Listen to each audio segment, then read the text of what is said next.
Hello guys, welcome back to another video. In this video I'll show you step by step how to screen mirroring your Android mobile with your smart TV. Okay, so first of all guys, you should be to connect your mobile Android and your smart TV with the same wireless. Okay, so this is the first one. The second one, take your remote control and go to your TV and click on search.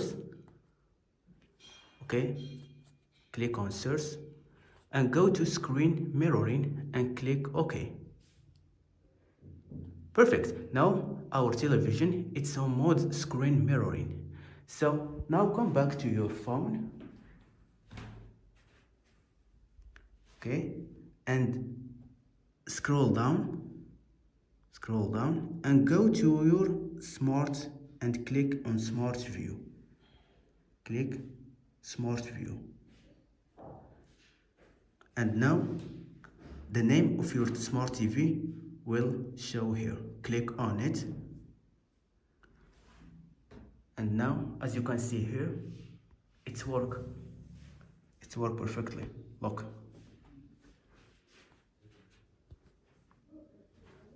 now I can easy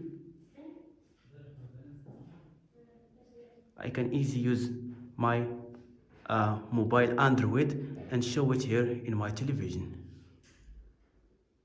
as you can see here. So that's it guys, thank you so much for watching me. If you have any question, please write it in the below video. See you to the next video.